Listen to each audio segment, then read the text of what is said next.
Bolden. Introduce yourself. Hi, I'm Bradley Bolden, here in Tampa Bay, Florida, outside of James Haley, VA. I've discussed numerous issues. I've discussed numerous medical issues that I have outside of being a spinal cord injury patient, veteran. Now I want to speak to elected officials. And I'd like to take a moment just to address local, state, and federal members of government, of Congress. I am the example of how bad it can be. Yeah, after 24 years of service, after 2 surgeries, after MRIs, nerve tests, TBI testing, vision testing, and everything else to confirm, I'm fighting for just basic care of a spinal cord person.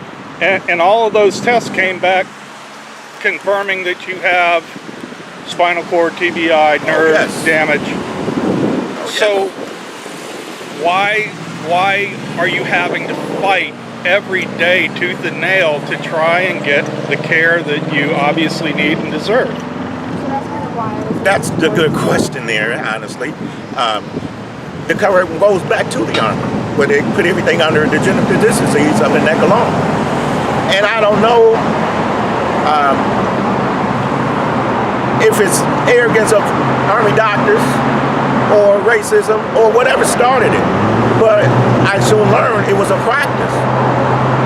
And I was meeting soldiers with TBI, PTSD. They're telling me their story. They got blown up in Iraq. I don't have anything that dramatic.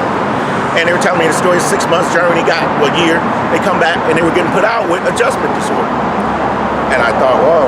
Well, you know, when I get out, I'm gonna help these guys out and join one of these advocacy groups. And I'm never thinking it's gonna happen to me.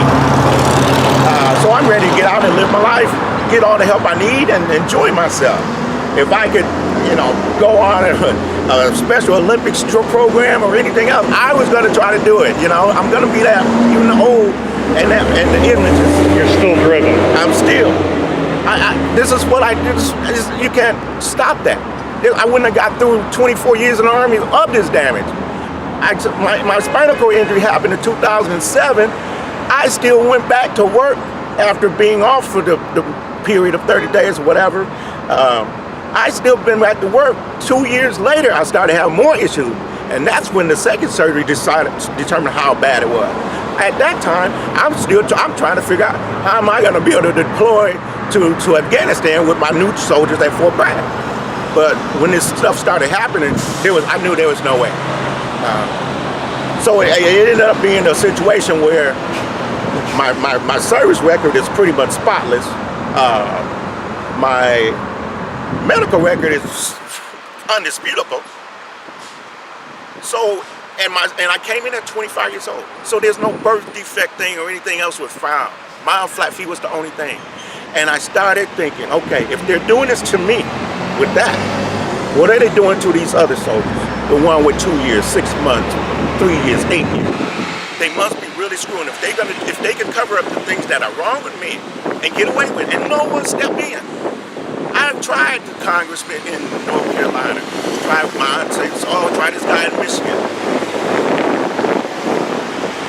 It's not about being in your district. It's, you know, it's just like, it's like saying the president's not, you know. You're in the American district. Exactly.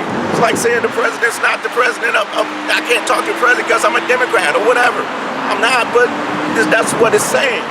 This is about a VA. I've seen the Bay Pines. I've been out there with my brother Keith and out there protesting. I've been out there. I've seen the response to the veterans being left out in the cold.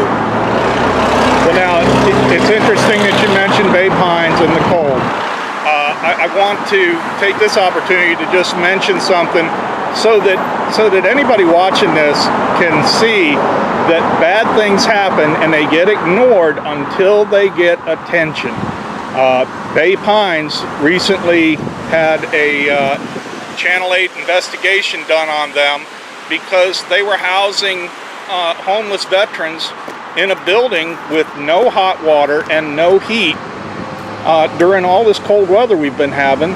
And they were requiring them to walk out the back loading dock door of the domiciliary, down the loading ramp, past the dumpsters and garbage cans, to a portable shower out in the parking lot to take a shower.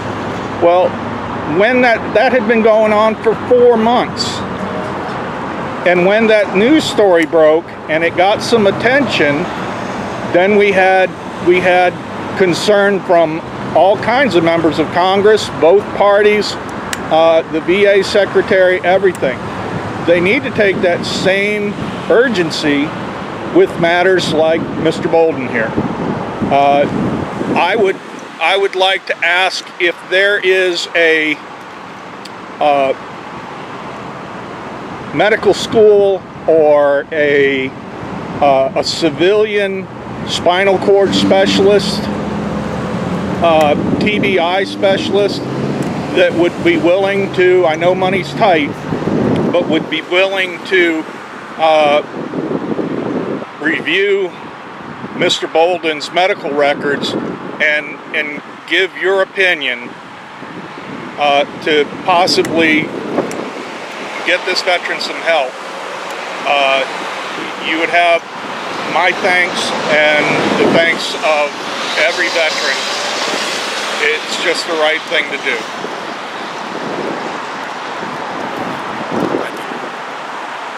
All right, Brad. Well, it was good talking to you, and we'll keep up on this, and any updates we'll post them. Thanks, Tom. Thank you.